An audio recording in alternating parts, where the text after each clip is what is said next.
देखिए, जो हम लोग का लॉ होता है, वो 2 प्रकार का होता है, ठीक है? जो लॉ होता है उसको क्लासिफ़ाइड हम लोग करते हैं 2 पार्ट्स में। पहला होता है डिवाइन लॉ और दूसरा हम लोग का होता है ह्यूमन लॉ। जो पहला होता है उसको हम लोग कहते हैं दैवीय विधि, डिवाइन लॉ, और दूसरे को हम लोग कहते हैं ह्यूमन लॉ, मानवीय विधि। तो 2 प्रकार के लॉ हैं, एक दैवीय विधि है, एक मानवीय विधि। देखो, जो दैवीय विधि होती है, डिवाइन लॉ होती है। डिवाइन लॉ को बनाने वाला कोई मानव नहीं है, बल्कि डिवाइन लॉ को जिसने बनाया है उसको हम लोग कहते हैं डिवाइन पावर। उसको हम लोग कहते हैं डिवाइन पावर, दैवी शक्ति। और जो ह्यूमन लॉ को बनाने वाले हैं वो ह्यूमन है, मानव है। तो 2 प्रकार के लॉ हैं। एक होता है डिवाइन लॉ, दैवी विधि, और दूसरा होता है मानव विधि, मानवीय विधि। तो जो डिवाइन लॉ है, दैवी विधि है, उसको बनाने वाले कौन है? डिवाइन पावर है। जो ह्यूमन लॉ है उसको बनाने वाले कौन है? ह्यूमन है, मानव है। क्वेश्चन ये होता है डिवाइन पावर क्या है? डिवाइन पावर हर धर्म के अनुसार अपने अपने अनुसार लोगों ने क्लासिफाइड किया। जैसे जो हम लोग हिंदू लॉ पढ़ते हैं, हिंदू लॉ में आता है देवी देवताओं का महत्व आता है। ये कहा जाता है कि जो ईश्वरीय शक्ति हैं उनके द्वारा हिंदू लॉ बनाया गया, जिसको हम लोग भगवान कहते हैं, ईश्वर कहते हैं। मोहम्मडन लॉ पढ़ते हैं तो खुदा का फरमान मिलता है। तो वहाँ पर कहा गया है कि जो मोहम्मडन लॉ है वो भी डिवाइन लॉ है, वो खुदा का फरमान है, जिसको कुरान में कोडिफाइड किया गया। तो देखो, जो डिवाइन लॉ है इसको हम लोग एक दूसरे नाम से भी जानते हैं। उस लॉ का नाम है, डिवाइन लॉ का जो दूसरा नाम होता है उसको हम लोग कहते हैं कस्टमरी लॉ, रूढ़िजन्य विधि। डिवाइन लॉ का मॉडर्न समय में एक दूसरा नाम दिया गया है कस्टमरी लॉ, रूढ़िजन्य विधि, रूढ़िजन्य विधि। और देखो, जो डिवाइन लॉ है या कस्टमरी लॉ है, उसका जो बेस्ट एग्जाम्पल है, सर्वोत्तम उदाहरण है, वो दो है, Hindu law, Mohammedan. Hindu law जो बनाया वो ईश्वरीय शक्ति ने बनाया। जो मोहम्मडन लॉ बनाया उसने उसको भी क्या हुए? ईश्वरीय शक्ति ने बनाया, जिसको हम लोग भगवान, ईश्वर, खुदा, रब जो भी नाम से पुकारते हैं उनके द्वारा बनाया गया। ठीक। तो एक तो ये लॉ हो गया जिसको हम लोग कहते हैं डिवाइन लॉ या कस्टमरी लॉ। सेकेंड पार्ट में आ जाओ, ह्यूमन लॉ। ह्यूमन लॉ वो लॉ होता है मानव के द्वारा मानव के लिए निर्मित विधि को हम लोग कहते हैं ह्यूमन लॉ। मानव के द्वारा मानव के लिए बनाए गए कानून को हम लोग बोलते हैं ह्यूमन लॉ, मानवीय विधि। इसमें ईश्वरीय शक्ति का कोई लेना देना, इसमें ईश्वरीय शक्ति का कोई लेना देना नहीं होता है, बल्कि जो मानव के द्वारा मानव के लिए बनाया जाता है। अब देखो, जो डेमोक्रेटिक सिस्टम, पहले राजतंत्र था हमारे क्या, मोनार्की था। तो मोनार्की में कानून बनाने का अधिकार राजा को था। जो राजा होता था वो न्यायपालिका भी होता था, विधायिका भी होता था, और कार्यपालिका भी होता। जो भी राजा नियम कानून बना देता था वो लॉ बन जाता। राजतंत्र खत्म, विश्व में लगभग लगभग राजतंत्र खत्म हो गया। अब नया सिस्टम क्या है? लोकतंत्र। लोकतंत्र में कहा गया जनता के द्वारा जनता के लिए जनता की सरकार, जनता के द्वारा जनता के लिए जनता की सरकार। अभी कुछ दिन पहले लोकसभा का इलेक्शन हुआ। हम लोगों ने वोट कास्ट किया। किसके लिए कास्ट किया? इस सरकार के लिए, जनता के द्वारा जनता के लिए। हम लोग अपने ऊपर एक शासन चलाने के लिए एक सरकार का निर्माण करते, उसके लिए हम लोग क्या करते हैं? मत का दान करते। तो जो लोकतंत्र में कानून बनाने का, विधि बनाने का अधिकार है, वो है विधायिका को, विधायिका को, संसद को, राज्य के विधानमंडल को। ठीक। तो जो संसद विधि को निर्मित करती है या राज्य का विधानमंडल विधि को निर्मित करता है, उसको हम लोग कहते हैं ह्यूमन। जैसे आप लोग का बीएनएस लागू होने जा रहा है, किसने बनाया? बीएनएस बनाया क्या? संसद ने तो बनाया। जो बीएनएस, बीएनएसएस वगैरह सब आप लोग के लिए 1 जुलाई से लागू होने जा रहा है, इसको बनाया किसने? भारतीय संसद ने बनाया। तो देखो जो ह्यूमन लॉ होता है वो मानव के द्वारा मानव के लिए निर्मित विधि को कहते हैं। जो ह्यूमन लॉ होता है इसको फिर पुनः दो दो भाग में पार्ट डिवाइड किया गया। मानवीय विधि को फिर एक बार दो भागों में वर्गीकृत किया। फर्स्ट, पहला जो पार्ट वर्गीकृत किया गया, क्लासिफाइड किया गया, उसको हम लोग बोलते हैं सब्सटेंटिव लॉ। सब्सटेंटिव लॉ, सारवान विधि या मौलिक विधि। दूसरा होता है प्रोसीजरल लॉ। दूसरा होता है प्रोसीजरल लॉ, जिसको दूसरा नाम जानते हैं adjective law. Adjective law Hindi में कहते हैं प्रक्रियात्मक विधि। प्रक्रियात्मक विधि मानव के द्वारा मानव के लिए जो विधि का निर्माण किया गया, उसको पुनः दो भागों में बांटा जाता है। एक होता है सब्सटेंटिव लॉ, मौलिक विधि, सारवान विधि के नाम से जाना जाता है। और दूसरा है प्रक्रियात्मक विधि, जिसको हम लोग कहते हैं प्रोसीजरल लॉ, एडजेक्टिव। देखो जो सब्सटेंटिव लॉ होता है में किसी भी विधि के अधिकार, कर्तव्य, परिभाषा, प्रकृति, इन सब का जिक्र किया। जो प्रोसीजर लॉ होता है उसमें जो सब्सटेंटिव लॉ होता है उसको प्रक्रिया में कैसे लाया जाए, उसको कैसे ऑपरेट किया जाए, उसको कैसे चलाया जाए, उसका जिक्र किया जाता है प्रक्रियात्मक। ठीक है। तो देखो जो सारवान विधि होती है उसमें विधि की प्रकृति, विधि की परिभाषा, विधि के अधिकार, विधि के कर्तव्य, इन सब बातों का उल्लेख किया जाता है।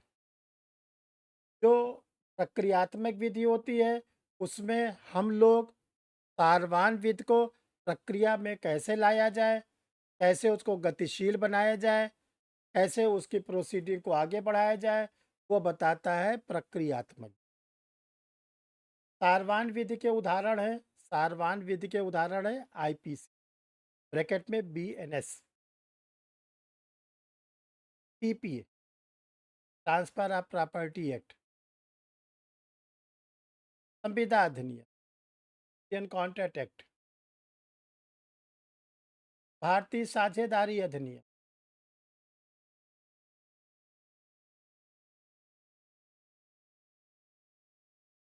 आदि। प्रोसीजर लॉ में आ जाइए। प्रोसीजर लॉ का एग्जाम्पल है सीआरपीसी, ब्रैकेट में लिखिए बीएनएसएस। दूसरा इंडियन एविडेंस एक्ट, ब्रैकेट में लिखिए BNS, BSA, BSA. CPC, limitation act, ये प्रक्रियात्मक विधि, ये प्रक्रियात्मक विधि। ठीक है, इतनी बात क्लियर है? प्रॉब्लम तो नहीं किसी को? चलो, देखो बेस समझ जाओगे, जब आधार समझ जाओगे तो वो अधिनियम आप लोग को बहुत अच्छी तरह समझ में आता। अब देखिए जो, तो व्यवहार में आप जरा से कंपैरेटिव स्टडी करिए। देखो हम लोग जब बीमार होते हैं डॉक्टर के पास जाते हैं, तो डॉक्टर दो प्रकार के। एक डॉक्टर होते हैं जो फिजिशियन कहलाते हैं, फिजिशियन, जो दवा के बल पर हम लोगों को ठीक करते। हम लोग अपनी बीमारी को बताते हैं और वो बीमारी के अनुसार हम लोग को पर्चे पे दवा लिख देते हैं, बोलते हैं ये दवा आप खाइए, ठीक हो जाते हैं। दूसरे वो डॉक्टर होते हैं जो हम लोग की बीमारी सुनने के बाद वो बोलते हैं इसकी सर्जरी करना पड़े, ऑपरेशन करना। तो वो क्या करते हैं, हमारे आर्गन का, हमारे शरीर के अंगों का ऑपरेट करते। ठीक, जैसे मान लीजिए स्टोन हो गया विभा कुमारी को, निकला कि नहीं निकला? जी सर, बिल्कुल निकल गया, ऑपरेशन हुआ था। ऑपरेशन, बहुत आयुर्वेदिक दवा खाई। जी, पर कोई असर नहीं हुआ कुछ सर नहीं, लास्ट में कभी ऑपरेशन। भी गॉल ब्लैडर का एक नोट कर लीजिए सभी लोग, गॉल ब्लैडर की स्टोन कभी भी दवा से गॉल ब्लैडर उसी तरह होता है जैसे कि बैलून होता है, गुब्बारा। गुब्बारे के अंदर अगर कोई चीज़ चली गई, निकलेगी? नहीं निकलेगी, तो उसकी सर्जरी होती है। देखो दूसरा क्या होता है कि डॉक्टर ऑपरेट करके हम लोगों को क्या करता है, ठीक। तो हमारी जो सब्सटेंटिव लॉ है वो फिजिशियन है। सब्सटेंटिव लॉ फिजिशियन है कि केवल रोगों को सुनता है, रोगों की दवा देता है। जो हमारा प्रोसीजर लॉ है वो सर्जन है, सर्जरी की तरह काट पीट करता है। जैसे आपके घर में चोरी हो गई, सब्सटेंटिव लॉ क्या कहता है? सब्सटेंटिव लॉ कहता है कि जो आईपीसी की सेक्शन 378, बीएनएस के सेक्शन 303, कि अगर इंग्रेडिएंट्स पूरे हो रहे हैं तो चोरी मान लिया जाएगा। तो जो आईपीसी में या बीएनएस में चोरी बता दी गई, उसके आगे प्रोसीजर कैसे होगा? लॉजिंग ऑफ द एफआईआर जो लॉज होती है वो प्रोसीजर लॉ में होती है कि सब्सटेंटिव लॉ में? Procedure procedure. प्रोसीजर में। हम लोग को 154 जो सीआरपीसी है या 173 इनिसेस है, उसमें हमको पुलिस स्टेशन पे एफआईआर लॉस करानी। यानी कि जो चोरी के डेफिनेशन आईपीसी में दिया गया है, उस चोरी को ऑपरेट करेगा सीआरपीसी 154 में। सीआरपीसी इसी को बोलते हैं हम लोग प्रोसीजर। ठीक है, क्लियर है अब आप लोग को? अब देखिए हम लोग अब डायरेक्ट आते हैं सी। ठीक है, जो हम लोग का आज का क्लास का टॉपिक है। देखो जो सीपीसी है, सबसे पहले इसका नाम क्या है, कैसे इसको बोलेंगे? इसका पूरा नाम क्या है इंग्लिश में और हिंदी में? क्या सही सही तो द नाम क्या कोड है? Of civil procedure.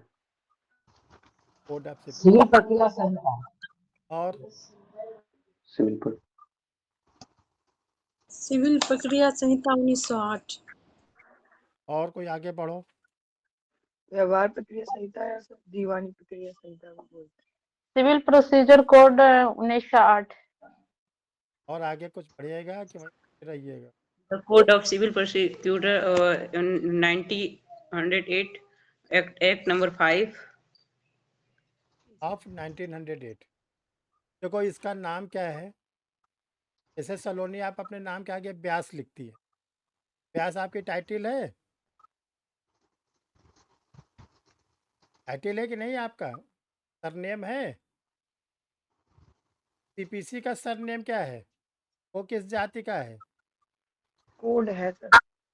उसका आपको बोलना है एक्ट नंबर 5 ऑफ 1908। अब देखो इसका सही से कैसे उच्चारण करो। हिंदी में बोलोगे सिविल प्रक्रिया संहिता 1908, अधिनियम क्रमांक 5 वर्ष 1900। ये इसका पूरा। बेयर एक्ट में जब कभी आप लोग इसको नाम देखोगे, बेयर एक्ट में इसका पूरा नाम दिया रहता है। इंग्लिश में कैसे बोलेंगे? The code of civil procedure 1908। ठीक है, एक्ट नंबर 5 ऑफ 1908। ये इसका बोलने का सही सही तरीका। एक्ट नंबर 5 क्या होता है? 1908 में जितने भी कानून बने, इस कानून के बनने के पहले 4 कानून और बन चुके। जब ये सीपीसी बना, ऑलरेडी 4 कानून और बन चुके। इसका नंबर क्या आया? 5वां, इसलिए इसका नंबर दे दिया गया 5। जैसे कोई नया मकान बनता है तो उस नया वाले मकान का मकान नंबर क्या डाला जाता है? आशीलाल जी, नया मकान नंबर क्या पड़ेगा?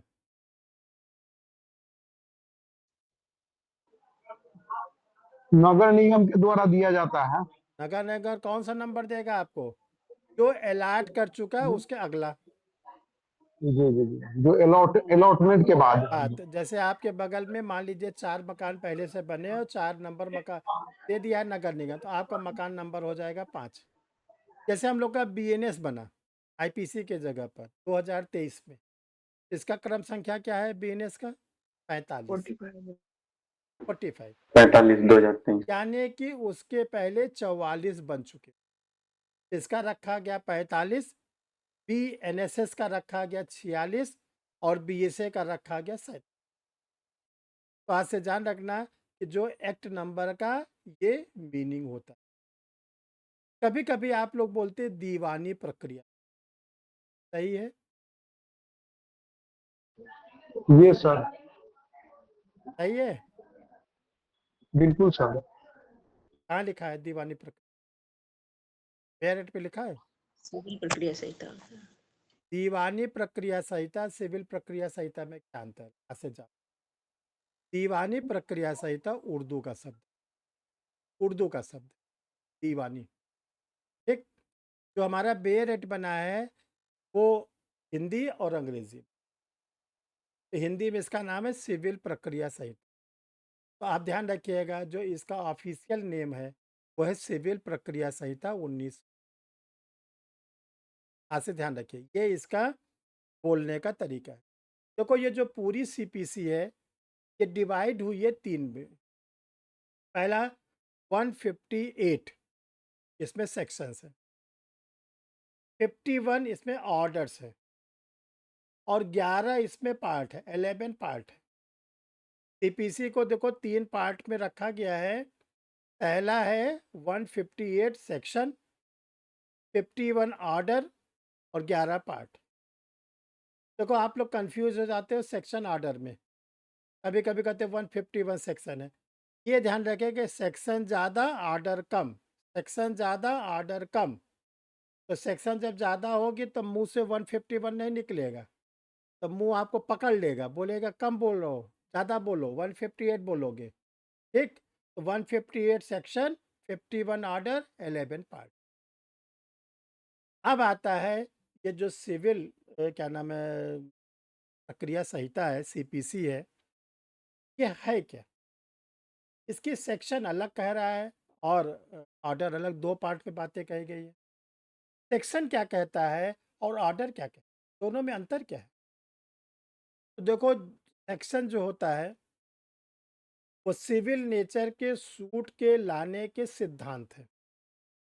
सिविल नेचर के जो सूट होते हैं जिसको हम लोग सिविल सूट कहते हैं, सिविल सूट हम किसी भी सिविल कोर्ट में लाएंगे, किन किन सिद्धांतों का पालन करेंगे।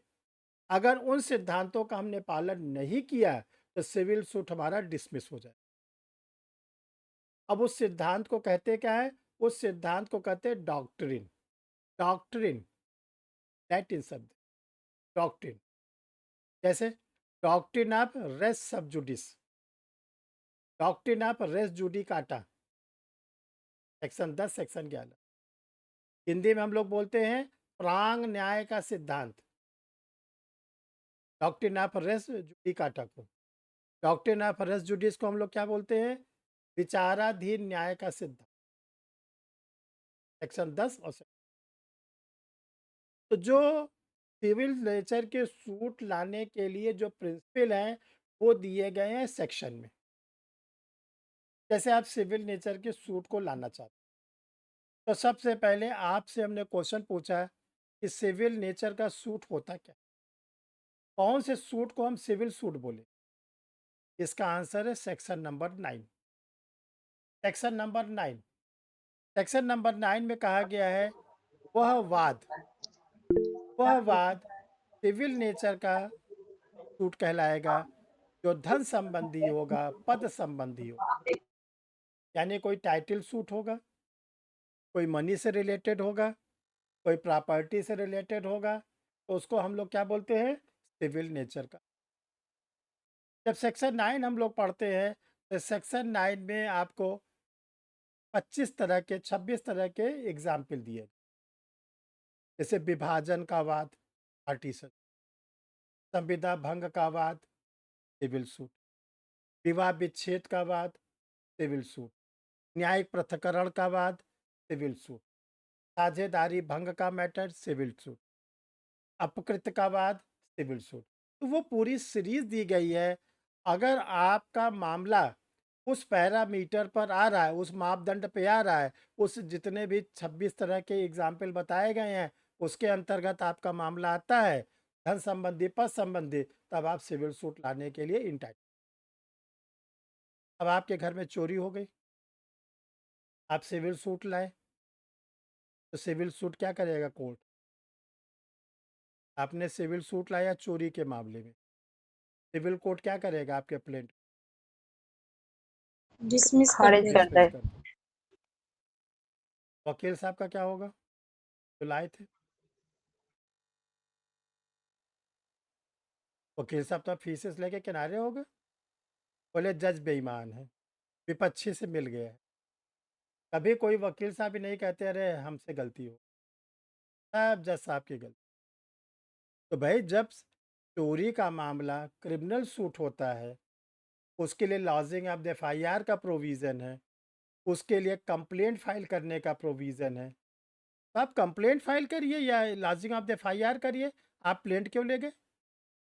तो ध्यान रखिएगा, सिविल नेचर का सूट जो होता है, अगर मामला सेक्शन 9 में आ रहा है, सब इंटरव्यू का बिल्कुल सटीक आंसर है। आपसे पूछा जाए सिविल नेचर का सूट क्या है, बिल्कुल डट के बताइएगा कि सेक्शन 9 में जो पद संबंधी, धन संबंधी, हित संबंधी, टाइटल संबंधी, संपदा संबंधी मामले हैं, उसको हम सिविल सूट कहते हैं। जब एग्जाम्पल पूछे तो फटाफट बता दीजिए। विवाह विच्छेद का बाद, न्यायिक पृथक्करण का बाद, विवाह के पुनर्स्थापन का बाद, भरण पोषण का बाद, संविदा भंग का बाद, अपकृत का बाद, साझेदारी विघटन का बाद, बंटवारा का बाद, सिविल सूट। ठीक, अब ये सिविल सूट लाएंगे कैसे? तो देखो, जब कभी किसी व्यक्ति के विधिक अधिकार का उल्लंघन हो, जब कभी किसी व्यक्ति के विधिक अधिकार का उल्लंघन हो, हम लोगों के विधिक अधिकार टूटते हैं, लीगल राइट्स, हम लोगों के फंडामेंटल राइट टूटते हैं, मौलिक अधिकार एक नहीं टूटते। तो अगर हमारे फंडामेंटल राइट टूटे हैं, मौलिक अधिकार टूटे हैं, तब हम सिविल सूट ला सकते हैं। मौलिक अधिकार के हनन होने पर, फंडामेंटल राइट के ब्रीच होने पर हम लोग सिविल सूट ला सकते हैं कि नहीं ला सकते? ला ला सकते हैं। सकते। ए? ला सकते हैं। रेट किस पे लाते हैं याचिका? Fund sir fundamental right fundamental right. सब उल्टा सीधा, 3 दिन क्लास नहीं लिए, सब पगला गए सब। फंडामेंटल राइट के ब्रीच होने पर आर्टिकल 32 में ऑनरेबल सुप्रीम कोर्ट में रिट फाइल होती है। आर्टिकल 226 में ऑनरेबल हाई कोर्ट में रिट फाइल होती है।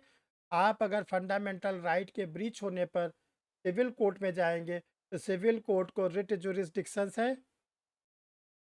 नहीं सर। तब फिर नहीं सर।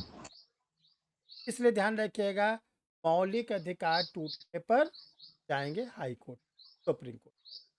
लीगल राइट टूटने पर, अगर हमारा विधिक अधिकार टूटता है तो हम जाएंगे सिविल कोर्ट। अब यहीं पे जरा ध्यान से समझो, अगर हाई कोर्ट को ये भी कहा गया है, हाई कोर्ट को, सुप्रीम कोर्ट को नहीं, हाई कोर्ट को, यदि किसी व्यक्ति के विधिक अधिकार का उल्लंघन हो तब भी आप रिट सुन सकते। तो लीगल राइट ब्रीच होने पर कब हम हाई कोर्ट जा सकते हैं? लीगल राइट ब्रीच होने पर कब हम केवल और केवल सिविल कोर्ट जाएंगे। ये सुनिए ध्यान से, जब कभी हमारा विधिक अधिकार, लीगल राइट, कोई प्राइवेट व्यक्ति तोड़ेगा, निजी व्यक्ति तोड़ेगा, तब हम जाएंगे सिविल कोर्ट।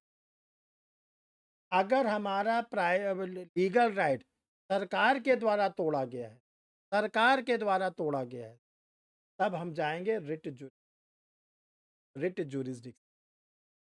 ये इसमें प्रॉपर डिफरेंस। तो जब कभी किसी व्यक्ति के विधिक अधिकार का उल्लंघन होगा तो उस व्यक्ति का नाम, जब तक वो न्यायालय नहीं जाता तब तक उसका नाम क्या होगा? पीड़ित व्यक्ति। पीड़ित व्यक्ति, उसको पीड़ा पहुंची, विधिक अधिकार टूटा तो उसको कुछ पीड़ा पहुंची कि नहीं पहुंची? पहुंची। अब ये कहा गया इस पीड़ा को दूर कराने के लिए क्या करें? इस पीड़ा को दूर कराने के लिए सबसे पहले उसको सिविल सूट लाना हो, सिविल सूट। और सिविल सूट जो लाएगा वो एडवोकेट के माध्यम से लाएगा, अधिवक्ता के माध्यम से लाएगा। और जैसे वो सिविल सूट प्रिपेयर्ड होगा, जिसको कहते हैं प्लीडिंग एंड ड्राफ्टिंग, वो पीड़ित व्यक्ति क्या कहलाएगा? वादी। पीड़ित व्यक्ति क्या कहलाएगा? वादी। वादी अपना वाद पत्र 2 प्रतियों में, 2 कॉपी में, धारा 26 के अंतर्गत सीपीसी के, वादी अपना वाद पत्र धारा 26 के अंतर्गत सिविल न्यायालय में दाखिल करेगा। पीड़ित व्यक्ति क्या बन गया? वादी। प्लेंटिफ क्या करेगा? एडवोकेट से अपना प्लेन ड्राफ्ट कराएगा, वाद पत्र तैयार कराएगा। जो वाद पत्र है उसको धारा 26 में बताया गया है, ऑर्डर 1, ऑर्डर 2, ऑर्डर 4, ऑर्डर 7। धारा 26 कहती है वाद पत्र 2 प्रतियों में लाया जाए। आदेश 1, आदेश 4, आदेश 7 ये कहता है वाद पत्र की अंतर वस्तु, वाद पत्र के क्या कंटेंट्स होंगे, वाद पत्र में क्या लिखा जाएगा, उस लीगल लैंग्वेज को एडवोकेट के द्वारा ड्राफ्ट करना। अब वादी ने अपना वाद पत्र सिविल कोर्ट में ले आया। ठीक है, इतनी बात ठीक है? कैसे हमने पीड़ित व्यक्ति को न्यायालय तक ले आया? अब क्वेश्चन उठता है कि सिविल कोर्ट में इतने ढेर सारे सिविल कोर्ट है, तो आप में से कोई गया होगा, देखा होगा, किस कोर्ट में ले लिखा हुआ है श्री ये न्यायाधीश, ये न्यायाधीश, वो न्यायाधीश, सिविल जज जूनियर डिवीजन, सिविल जज सीनियर डिवीजन, लिखा हुआ है अपर जिला जज, कहीं लिखा हुआ जिला जज। अगर कोई व्यक्ति पहली बार न्यायालय जाए, डिस्ट्रिक्ट कोर्ट या हाई कोर्ट, तो भूल भुलैया से भी खतरनाक है। भूल भुलैया जो लखनऊ में, वहाँ से निकल आओगे किसी तरह। न्यायालय में आप कुछ नहीं समझ, जाके घूम के चले, समझ भी नहीं आएगा क्या हो रहा है, क्या इसमें है, तो किस कोर्ट में ले जाओगे?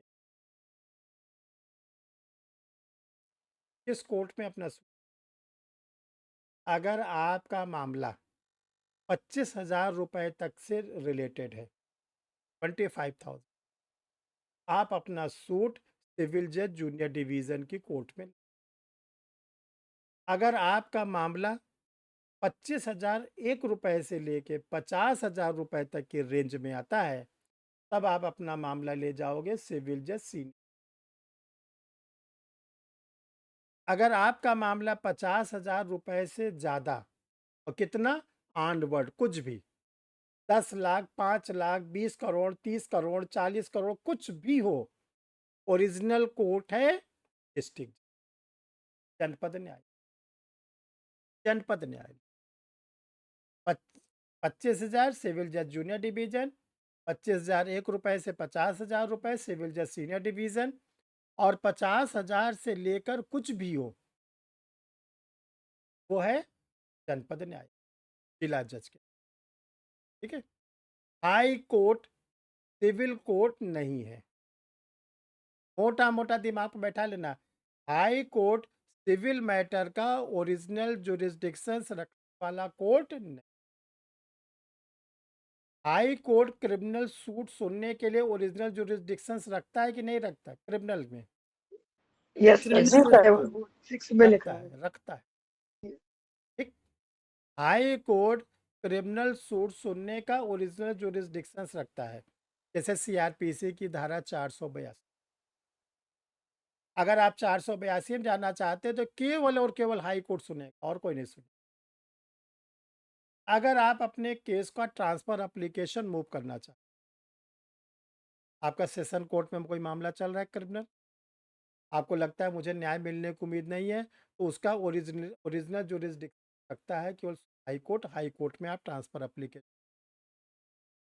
तो आप लोग अपने कॉपी में अच्छी तरह से लिख लीजिएगा और दिमाग में बैठा लीजिए, हाई कोर्ट सिविल कोर्ट का ओरिजिनल जुरिस्डिक्शन रखने वाला न्यायालय नहीं। ओरिजिनल जुरिस्डिक्शन का मतलब होता है कि हम कोई civil suit direct high court में नहीं ला सकते। आप डिस्ट्रिक्ट जज के यहाँ ले आए, हारे जीते कुछ भी हुआ, अपील में जा सकते हाई कोर्ट में। तो हाई कोर्ट सिविल मैटर का क्या है? अपीलेट कोर्ट है। हाई कोर्ट सिविल मैटर का क्या है? रिविजनिस्ट कोर्ट है। बट ओरिजिनल जुरिस्डिक्शन रखने वाला कोर्ट। ये बात क्लियर है? राधा कुमारी समझ में आ रहा है? नाम के आगे एडवोकेट लिखा हुआ है। जी सर, आ रहा है। तो ये चीज़ देखो ध्यान रखना। ये अब चलो हम देखो आगे बढ़ते, देखो आज बहुत सिंपल समझा देते हैं, क्योंकि जब तक समझोगे नहीं तब तक लिख नहीं पाओगे आप। आज पूरा कॉन्सेप्ट क्लियर कर दे रहे, कल से क्वेश्चन आंसर फटाफट लिख। देखो अब ध्यान से आगे बढ़ो।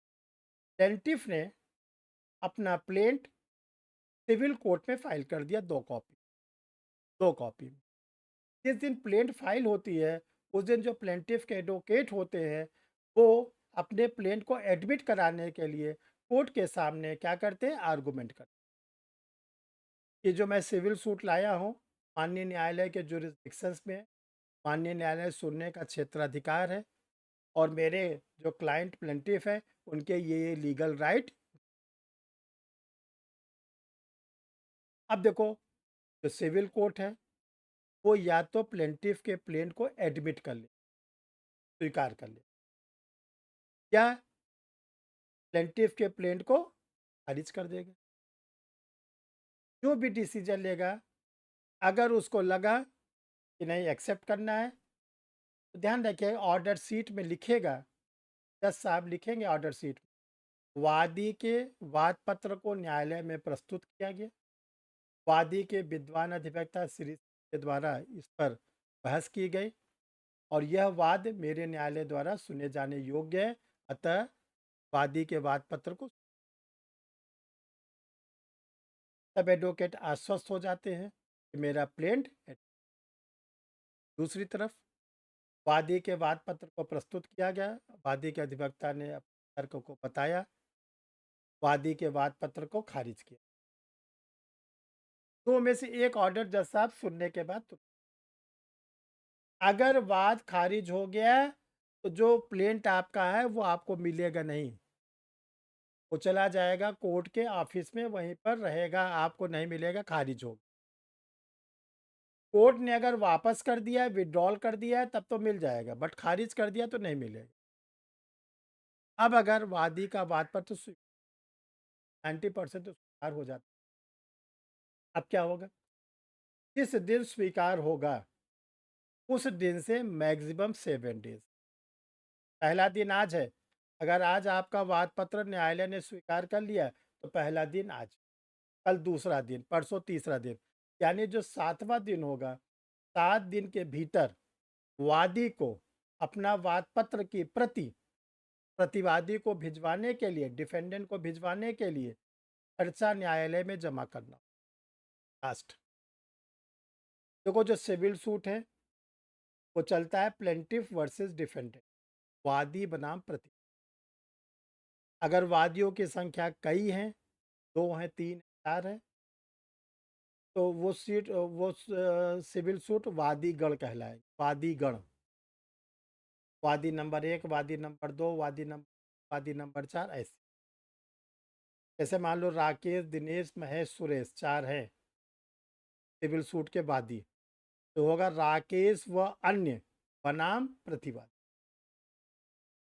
अगर प्रतिवादियों की संख्या भी 2 है, 3 है, 4 है, तो एक का नाम लिखा जाएगा, बाकी में लिख दिया जाएगा वन्य। जैसे मान लिखा गया राकेश व अन्य बनाम महेश व अन्य, यानी प्लेंटिफ भी कई है, डिफेंडेंट भी कई। ये इसका मतलब, अन्य का मतलब होता है इस केस में और भी लोगों को प्लेंटिफ या डिफेंडेंट बनाया गया। अगर डिफेंडेंट की संख्या 1 से ज़्यादा है, 2 है, 3 है, 4 है, 5 है, 10 है, 50 है, 100 है, तो जो वादी अपना वाद पत्र 2 प्रतियों में दाखिल करेगा, पहला होगा ओरिजिनल और दूसरा होगा सेकंड कॉपी। प्रतिवादियों की संख्या अगर 10, सेकंड कॉपी 10, प्रतिवादियों की संख्या 5, सेकंड कॉपी 5। जो ओरिजिनल कॉपी होती है वो कांस्टेंट होती है, वो सदैव 1 होगी। उसी एक वाली कॉपी पर, ओरिजिनल कॉपी पर ही स्टैम्प ड्यूटी वगैरह लगती है, तो कोर्ट के फीस वगैरह लगती है, सेकंड कॉपी पे नहीं लगती। तो सेकंड कॉपी डिपेंड करती है इस पर, प्रतिवादियों की। टिप्पणी का बहुत इंपॉर्टेंट क्वेश्चन है, जो क्या नाम है, वाद पत्र की प्रति होती है, उसकी संख्या कितनी होगी? आपका आंसर होगा प्रतिवादियों की संख्या पर निर्धारित। अब देखो, अगर प्लेंट एडमिट हो गया तो कोर्ट कहती है कि जो आपने वाद पत्र मेरे सामने दाखिल किया है, इसकी प्रति न्यायालय के सम्मन के साथ प्रतिवादी को भिजवाना है। अब आप तय कर लो कि कैसे भिजवाना। क्या आप यानी वादी स्वयं प्रतिवादी को तामीला करा देगा, रिसीव करा देगा? अगर वादी कहता मैं रिसीव करा के कोर्ट में ला के दे दूंगा, ये रिसीविंग होगी, बहुत अच्छी बात, ले जाइए। अगर ध्यान रखिएगा कि प्रतिवादी कहता है कि न्यायालय का कर्मचारी ले जाए, जो ट्रेडिशनल तरीका है, तो उसका खर्चा न्यायालय का कर्मचारी एक दिन के लिए जाएगा ना, तो उसका खर्चा कौन देगा? उसका खर्चा जमा करिए पहले, वादी वादी देगा। वादी जमा करेगा, तब न्यायालय से भेजा जाएगा। तीसरा, वो कहता है रजिस्टर्ड डाक से भेजेंगे, स्पीड पोस्ट से भेजेंगे, और नया आ गया कोरियर से भेज। तो जिससे भी भेजो उसका खर्चा जमा करो। तो अधिकांशतः एडवोकेट कहते हैं कि हम स्पीड पोस्ट करके स्पीड पोस्ट की रसीद लाके माननीय न्यायालय में जमा कर, ठीक है, जमा कर दी। लेकिन ये सब काम कितने दिन के अंदर हो जाना चाहिए? With in 7 days. और 7 दिन तक वाद पत्र स्वीकार होने के बाद 7 दिन तक अगर आप निष्क्रिय बने रहे, नहीं ध्यान दिए, आपका वाद पत्र स्वीकार वाला खारिज है। ये नया कॉन्सेप्ट आया 1999 2002 के संशोधन के द्वारा। जो 7 दिन के अंदर खर्चा जमा होगा, उसमें जो वादी ने वाद पत्र की प्रति और उस पर न्यायालय का सम्मन, ये उस सम्मन में रहेगा आपके विरुद्ध मेरे न्यायालय में वादी के द्वारा वाद पत्र दाखिल किया गया, जिसकी प्रति सम्मन के साथ संलग्न है। आप अपना जवाब दाखिल करें। ये न्यायालय आदेश देती है किसको? डिफेंडेंट को, प्रतिवादी को। अब ये जो सम्मन जा रहा है, चाहे वादी स्वयं ले जाके रिसीव करा दे, चाहे वादी खर्चा जमा करके न्यायालय के कर्मचारी के थ्रू जमा करा दे, रिसीव करा दे, चाहे कोरियर के द्वारा करा दे, चाहे वो फैक्स मशीन से करा दे, चाहे वो स्पीड पोस्ट से करा दे, जिस भी तरीके से कर, जिस दिन प्रतिवादी को सम्मन की प्रति मिल जाएगी, उस दिन से 30 डेज, 1 महीना नहीं, 30 डेज, 30 दिन का समय दिया जाएगा किसको? प्रतिवादी। इसलिए वादी के वाद पत्र का जवाब दीजिए, वादी के वाद पत्र का जवाब दीजिए। अब 3 बातें यहां उत्पन्न होगी। पहला, 30 दिन के भीतर प्रतिवादी वादी के वाद पत्र का जवाब दे दिए, पहला, सबसे सरल, सबसे सिंपल। दूसरा, 30 दिन के भीतर, ध्यान रखिएगा, प्रतिवादी ने जवाब ही नहीं, चुपचाप बैठा गुमसुम, तब न्यायालय को यह अधिकार है कि वादी के निवेदन पर, वादी के रिक्वेस्ट पर एक्स पार्टी दे सकता है, वादी के पक्ष में। तीसरा, उसको रिसीव हुआ, उसने न्यायालय से ये बोला कि मेरे पास इसमें विषम स्थिति है, अभी मैं जवाब नहीं दे सकता, मेरे घर में किसी की डेथ हो गई है, मेरे घर के आसपास लॉ एंड ऑर्डर बहुत ख़राब है, मैं कहीं जा नहीं सकता, मैं हॉस्पिटल में एडमिट हूँ, मैं इसमें विदेश में हूँ, मुझे 1 महीने 2 महीने का कारावास कर दिया गया, तरह तरह की बातें हैं। अगर न्यायालय को वो संतुष्ट कर देता है, तब न्यायालय एक्सेप्शनल कंडीशन में 30 दिन के बाद 60 दिन और बढ़ा देगा, टोटल 90 डेज। तो 90 डेज को आज से ध्यान रखना, 90 डेज को 90 डेज मत लिखना, 30 + 60 लिखो। जब 30 + 60 लिखोगे तो हर समय याद रहेगा, 30 का मतलब सामान्य स्थिति में जवाब देना है, और 60 का मतलब होता है विषम स्थिति में 30 दिन बढ़कर 60 दिन और हो जाएगा, तो जब 30 दिन बढ़कर 60 दिन हो जाएगा तो टोटल हो जाएगा 90। 90 दिन में प्रतिवादी को, जो डिफेंडेंट है, उसको प्लेंटिफ के प्लेंट का जवाब देना। इसको हम लोग बोलते हैं लिखित कथन, रिटन स्टेटमेंट, WS। ठीक, उर्दू में कहते हैं जवाबनामा। ये कौन देगा लिखित कथन? डिफेंडेंट। प्रतिवादी। ठीक है, इतनी बात सबको क्लियर है? माया Yes. समझ में आ रहा है? पापी की जी माया सर। है ये सब। चलो अब देखिए, प्लेंटिफ का ओरिजिनल कॉपी कोर्ट के पास पहले से, डिफेंडेंट ने अपना रिटन स्टेटमेंट कोर्ट में जमा। किस दिन डिफेंडेंट का रिटन स्टेटमेंट कोर्ट में जमा होगा, उस दिन से मैक्सिमम 14 डेज, अधिकतम 14 दिन न्यायालय को समय दिया गया है। आप वादी का वाद पत्र पहले से आपके पास है, ओरिजिनल कॉपी, डिफेंडेंट का प्रतिवादी का लिखित कथन आपके सामने आ गया। आप दोनों को देखकर, समझकर, दोनों के बीच में क्या क्या विवाद है, आप बनाइए वाद बिंदु, issues, framing of the issue. तो कोर्ट को कहा गया है कि रिसीविंग ऑफ द WS के रिसीव होने से 14 दिन के अंदर, 14 डेज के अंदर आप अपना फ्रेमिंग ऑफ द, तो सिविल कोर्ट करता क्या है? वाद बिंदु संख्या 1, वाद बिंदु संख्या, वाद बिंदु संख्या 3, 4, 5, 6 ऐसे बनाता है। जो जो चीजें स्वीकार हो गया वो वाद बिंदु बनेगा। नो नहीं सर। नहीं बनेगा ना?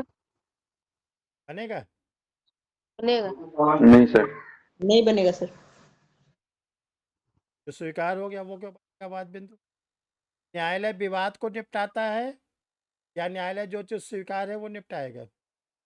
विवाद को। विवाद को निपटाए। आप न्यायालय में एक बात ले गए अर्चना को,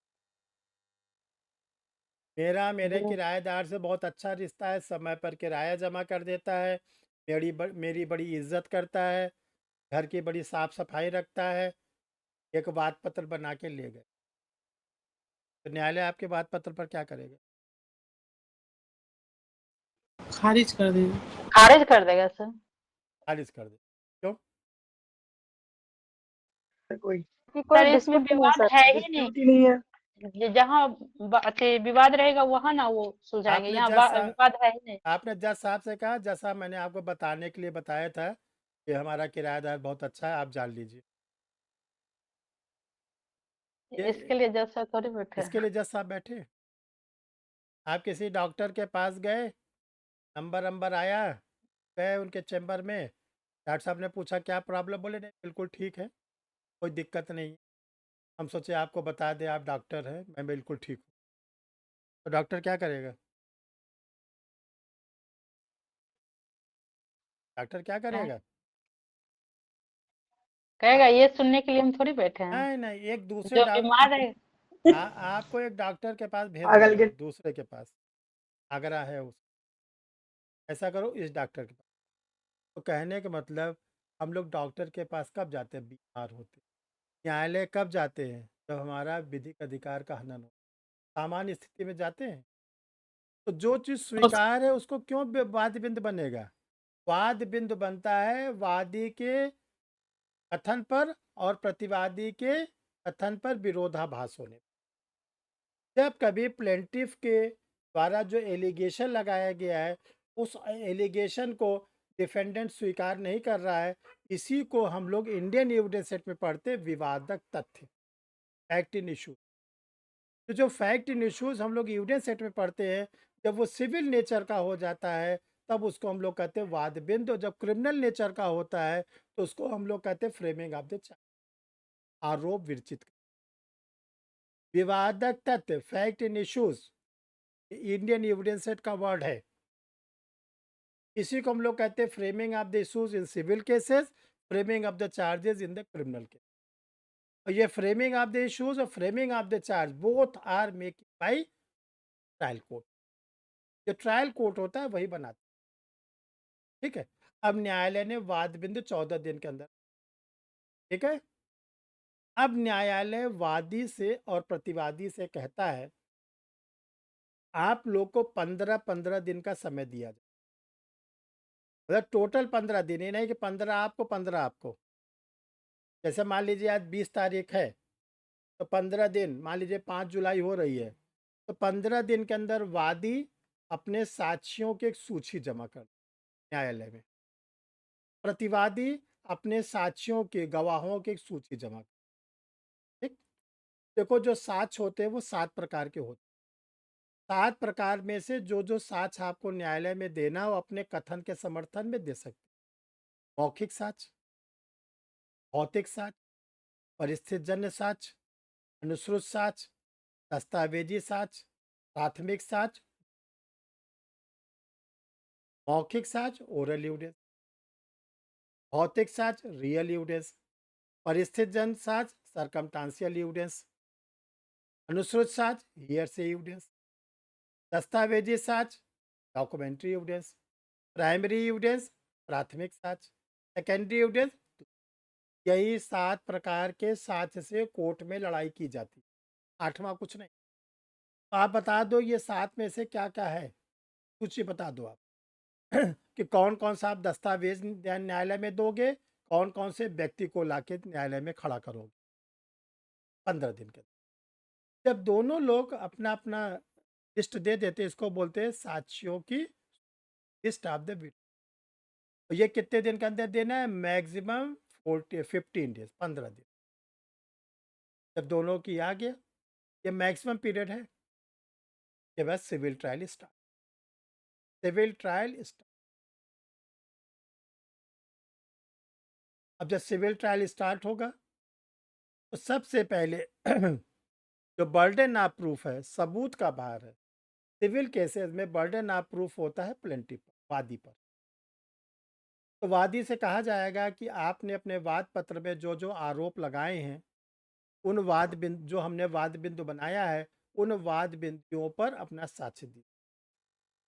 तो वादी की मुख्य परीक्षा, एग्जामिनेशन, इंडियन एविडेंस एक्ट की 137। वादी की मुख्य परीक्षा, वादी के साक्ष्यों की मुख्य परीक्षा, गवाहों की मुख्य। इसके बाद वादी और वादी के गवाहों की प्रति परीक्षा, क्रॉस एग्जाम। आवश्यकता पड़ने पर वादी के गवाहों की को बोलते हैं परीक्षा। जब ये क्रम पूरा हो जाएगा, यह बहुत टाइम टेकन होता है, तब प्रतिवादी डिफेंडेंट है उसकी मुख्य परीक्षा, उसके गवाहों की मुख्य परीक्षा जिसको एग्जामिनेशन कहते हैं, प्रतिवादी के और उसके गवाहों का क्रॉस एग्जामिनेशन, प्रति परीक्षा, आवश्यकता पड़ने पर री एग्जामिनेशन, ये सब पूरा। जब ये पूरा हो जाएगा तब जो ट्रायल कोर्ट होती है उस ट्रायल कोर्ट के द्वारा एक डेट फिक्स की जाती है फॉर आर बहस की। आज वादी के और प्रतिवादी के केवल अधिवक्तागण जो एडवोकेट हैं वही कोर्ट में करेंगे बहस। आज ना कोई गवाही और ना कोई साक्षी। इसी समय इसी स्टेज पर जो प्लेंटिफ और डिफेंडेंट के एडवोकेट होते हैं वो अपना अपना केस ला, honourable high court supreme court के कोई रूलिंग उनके पास, अपने केस के समर्थन उसको ट्रायल कोर्ट के सामने कि देखिए ऑनरेबल सुप्रीम कोर्ट ने इस तरह के केस में ये, ऑनरेबल हाई कोर्ट ने इस तरह के केस। जब वो रूलिंग वगैरह सब हो जाती है तब कोर्ट कर लेता है और जज रिजर्व कर लेता है ऑर्डर। तो सिविल कोर्ट का जो जजमेंट होता है वो जजमेंट होता है डिक्री के फॉर्म में। डिक्री जैसे आप लोग को आर्बिट्रेशन में पढ़ाया था अभी हमने कुछ दिन पहले कि वहाँ पर क्या होता है अवार्ड, पंचाट। यहाँ पर क्या होगा डिक्री। क्रिमिनल केसेस में क्या होता है दोष मुक्त या दोष सिद्धि, एक्विटल और कन्विक्शन। तो जो डिक्री का फॉर्म होगा वो 3 होगा। अगर वादी ने प्लेंटिफ ने अपने प्लेंट में जो बातें कही थी और जो सिविल कोर्ट के द्वारा वाद बिंदु बनाया गया था, उस वाद बिंदु के यानी जो फ्रेमिंग ऑफ द इश्यूज थे, उसके एक-एक पॉइंट को प्लेंटिफ ने कोर्ट के सामने प्रूफ कर दिया। तो वादी बन जाएगा डिक्री होल्डर। डिक्री होल्डर, आज्ञप्तिधारी। डिग्री मत बोलना, डिक्री। Decree holder. होल्डर मतलब क्या होता है? रखने का जगह। जैसे पेन होल्डर, वैसे अब वादी इतने डिक्री को रखने का अधिकारी होगा। जैसे माननीय न्यायालय ने कहा कि वादी को पक्ष में 50,000 रुपए की डिक्री दी जा रही, और वादी प्रतिवादी से 50,000 रुपए वसूलने का अधिकारी बन गया आज से। तो वादी बनेगा डिक्री होल्डर। जैसे वादी बनेगा डिक्री होल्डर, वैसे प्रतिवादी बनेगा जजमेंट डेटर, निर्णित ऋणी। और जो उपचार है, जो मांग है, वो कहलाएगा जजमेंट डेट, निर्णित ऋण। दूसरी तरफ देखिए, जो वादी ने अपने पक्ष में मांग किया था, लिखित कथन में WS में प्रतिवादी ने बोला ये तो मेरा है, और कोर्ट ने वाद बिंद पर बना दिया कि जो उपचार है वादी पाए या प्रतिवादी पाए, क्वेश्चन मार्क लगा दिया। और पूरे ट्रायल में प्रतिवादी ने उस उपचार को प्रूफ कर दिया, मैं उसका हकदार हूं। तब प्रतिवादी बन जाएगा डिक्री होल्डर। जब प्रतिवादी बनेगा डिक्री होल्डर, ऑटोमेटिक जो प्लेंटिफ हो जाएगा वो बन जाएगा जजमेंट डेटर। दूसरा।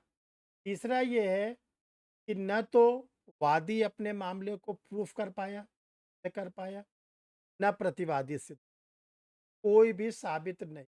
बर्डन ऑफ में न तो वादी अपने पक्ष में प्रूफ कर पाया, न तो ऐसी स्थिति में उस सूट को कोर्ट डिसमिस कर दे, खारिज। जब खारिज हो जाता है, तब न तो वादी बनेगा होल्डर। सूट क्या हो गया है? तो ये 3 ऑप्शन निकलते हैं, ध्यान रखिएगा, ठीक है। अब कोर्ट ने अपना दे दिया, डिक्री होल्डर बना दिया, किसी को बना दिया। ये कहा गया कि 30 डेज डिक्री होल्डर को सब्र कर, मैक्सिमम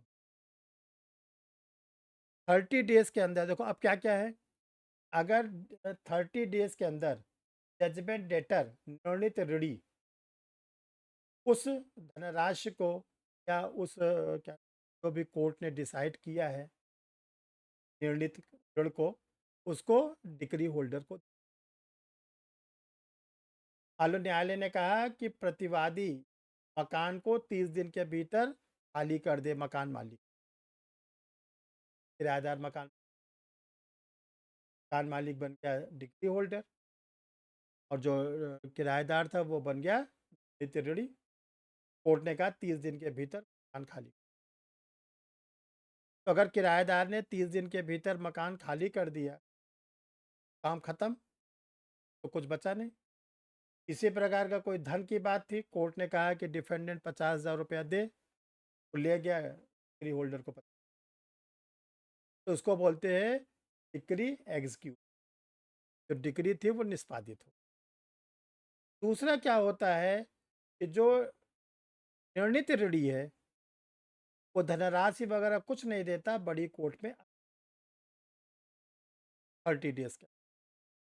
बड़ी कोर्ट ने अपील को एडमिट कर लिया, स्वीकार कर लिया सुनने। तब ध्यान रखिएगा, सबऑर्डिनेट कोर्ट का जो डिक्री है वो निलंबित हो। अगर बड़ी कोर्ट ने सबऑर्डिनेट कोर्ट के डिक्री को क्या किया है, अपील में सुनने के लिए स्वीकार कर दिया, एडमिट कर लिया है, तो वो रुक जाए। निचली अदालत का जो निर्णय है वो रुक जाएगा। अगर खारिज कर दिया, अदालत का निर्णय बरकरार। ठीक। तीसरा ऑप्शन ये है कि उसने अपील भी नहीं किया, पैसा भी नहीं दिया, अब या तो निर्णित ऋणी ने बड़े कोर्ट में अपील किया, या अपील क्या खारिज हो, और डिक्री होल्डर को कुछ दिया भी नहीं, 30 दिन बीत गया। अब डिक्री होल्डर क्या करे? अब मोचन इसका का वाद लाएगा सर। सब ध्यान रखिएगा, धारा किससे ले सीपीसी ये बोला गया डिक्रियों का जिसको हम लोग हाई कोर्ट सुप्रीम कोर्ट बोलते हैं कंटेम्प्ट की न्यायालय की।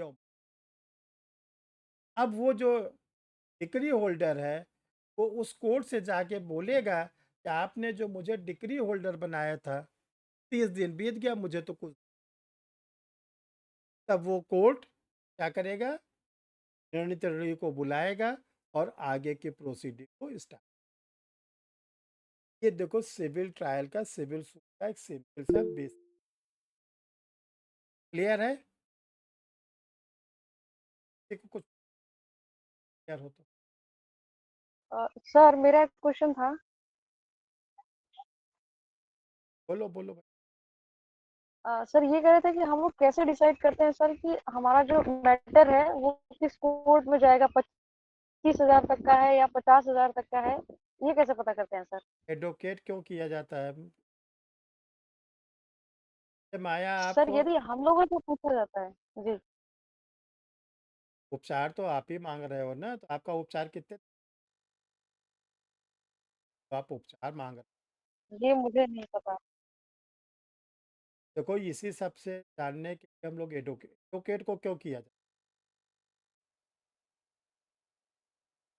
मंदिर जाते हो माया आप? सर अभी तो नहीं जाते थे, अभी नहीं। अच्छा, जब जाते थे वहाँ पे पुजारी क्यों क्यों करते थे? माला फूल पुजारी क्यों दे देते थे? कि जाने के पहले ब्राह्मण पुरोहित से पूछ लेते थे ना, क्या क्या ले जाए भाई को चढ़ाए, क्या क्या कृष्ण, क्या क्या क्योंकि राधे उनको जी पता को। होता सर। आपको ये डर रहता है कि मेरे अनुष्ठान में, मेरे पूजा पाठ में कोई गड़बड़ी नहीं। मान लीजिए आप धतूरा तूरा खरीदी और ले जाके हनुमान जी को चढ़ा दी। किसी ने बोला अरे ये क्या कर दिया, हनुमान जी को धतूरा बेलपत्र ये सब तो शंकर जी का है। अब अगर आपके घर से निकली, गिर गई, चोट लग गई, किसी ने बोला देखो धतूरा चढ़ाए, जैसे हम लोग कार्य करते हैं, उससे जुड़े हुए व्यक्ति से हम राय मशविरा, जिनको हम लोग कहते हैं पुरोहित ब्राह्मण। इसी प्रकार न्यायालय में हमसे गलती ना हो, न्यायालय की हम भाषा को न लिख पाएँ अपने आप, इसके लिए हम एडवोकेट। एडवोकेट क्या होता है? उनको जुरिस्डिक्शन मालूम हो, ड्राफ्टिंग होती है, उनको मालूम रहता है क्या क्या लिखना है, क्या क्या बोलना भी है कोर्ट में। मान लिया आप अपना प्रिंट लिए गए, आप तैयार किया प्रिंट, जज साहब चैम्बर में बैठे हैं, जज साहब लीजिए ज़रा ऑर्डर करिए, आप तो इसी में आराम कर रहे हैं, हम लोग ग्रुप मेंबर दे दिए, तब बोल के जज साहब क्या करेंगे? जज साहब अपने चैम्बर में बैठे हैं एसी में, अब आप बनारस से निकली धूप से तड़प के अपनी सारी गर्मी जज साहब पे, क्या आप तो एसी में बैठे ही नहीं देख रहे, बन परेशान, क्या ऑर्डर करिए जल्दी से, क्या होगा? सर कुछ नहीं होगा, डांट पड़ जाएगी सर। Contempt of court. कुछ ना, जज साहब अपने सिक्योरिटी गार्ड को बुलाएंगे, हथकड़ी लगाकर जेल भिजवा देंगे। Contempt of court. अच्छा वकील साहब ऐसा करेंगे? वकील नो नो साहब sir, sir, no no sir. Sir. Plate को तैयार करेंगे, उस कोर्ट के ऑफिस में जमा करेंगे, ऑफिस से उस पर नंबरिंग होगी, जज साहब के सामने डैश पर उसकी पुकार होगी, जब आपका केस आएगा तभी आप बोलोगे, उसके पहले नहीं बोलोगे। जैसे डिस्ट्रिक्ट कोर्ट में क्लाइंट का नाम पुकारा जाता है, हाई कोर्ट में एडवोकेट का नाम पुकारा जाता है, जैसे डिस्ट्रिक्ट कोर्ट में पुकारा जाएगा माया गौतम, आपके वकील साहब काशीलाल जी बोलना शुरू, मेरे क्लाइंट को ये प्रॉब्लम, ये प्लेट, ना उसके पहले बोलेंगे ना उसके बाद में बोलेंगे। तो ये सब चीज़ें जो होती है वो एडवोकेट जानता है, क्या बोलना है, क्या लिखना है, कब कौन सी प्रोसीडिंग को लाना है। मान लीजिए कोर्ट ने ऑर्डर किया, डिफेंडेंट को निर्देशित किया जाता है कि वो अपनी कथन जारी। अब आप कहो कि आपके वकील साहब बढ़ जाए, साहब कुछ ऑर्डर तो दे दीजिए, आप तो बस कल बुलाते और कुछ करते ही नहीं। बोल सकते हैं इतना? जज साहब भी नहीं सर, नहीं मजबूर बोल है। सकते। देखो डिस्ट्रिक्ट कोर्ट के जजेस इंटरप्रिटेशन की कोर्ट है, निर्वचन के न्यायालय नहीं है। सर, उनको नहीं नहीं, सर। नहीं सर। डिस्ट्रिक्ट कोर्ट के जजेस की तो वही करना है जो प्रोसेस एक स्टेप चलते हैं वो। हाई कोर्ट के जजेस को तो ढेर सारी पावर है, सुप्रीम कोर्ट को तो ढेर सारी पावर है। डिस्ट्रिक्ट कोर्ट के जजेस तो वही करते जो एक स्टेप प्लेंटिफ के प्लेंट के बाद WS उनको WS ना आने पर जज साहब चाहे तो एक्स पार्टी दे, लेकिन आप ये चाहो कि मुझे एक्स पार्टी दे दें, WS ठीक। और कोई प्रॉब्लम सर किसी? एक क्वेश्चन सर है। Order of rule. Sir sir बोलो बोलो जरा एक बोलिए पैट हाँ बोलिए। सर एक मेरा पेटिशन सूट है, पेटिशन सूट में मुझे पार्टी नहीं बनाया गया है, तो हम इंटरवेनल के लिए पेटिशन दिए तो वो जज साहब अलाउ किए हैं, तो अब मुझे क्या देना होगा सर, WS या उसमें आपको WS देना होगा, आपको WS देना होगा। तो काशी लाल डब- क्या आप करिए उस सीनियर प्रॉपर्टी एडवोकेट में आपका इंटरेस्ट, सर आप उस सिविल में प्रॉपर्टी आता में है। कैसे वो उसमें आपका नहीं इंटरेस्ट है, उसमें उसके लिए अर्जीदारी लिखा कर WS लिखवा कर दाखिल कीजिए उसमें। और बताइए किसकी क्या प्रॉब्लम है? सर इसमें सर आता है मेरी आदेश क्वेश्चन और नियम, सर, अच्छे ऑर्डर ऑर्डर एंड रूल। हाँ देखिए जैसे सेक्शन में सब सेक्शन होती है ना, धारा में जी उपधारा होती है। ऑर्डर में जो उपधारा होती है उसको हम लोग बोलते हैं नियम। Order 1 rule first, order first rule second. एक ऑर्डर में अगर 5 बातें हैं उसको आप बोलोगे order first rule first, order first rule second, order first rule third, order first rule. Order के अंतर्गत जो जो बातें लिखो उसको रूल हम नियम बोलते हैं। बोलिए श्वेता क्या पूछ? सर ये CPC में 2 भाग है या 11 भाग है? 11 भाग, 11 पार्ट है पार्ट। और किसी कोई? देखो ये बेसिक चीज़ है तो ध्यान से समझ, कल से क्वेश्चन लिखाना शुरू। देखो इसलिए समझा दिए तो PT की क्लास में होता है ताकि आप लोग जब लिखो तो कुछ मालूम तो रहे, बस ठूसते थोड़ी नहीं जाओ, तो आपको मालूम रहे कि ये सिविल प्रोसीजर ऐसे कल आप लोग को क्वेश्चन आंसर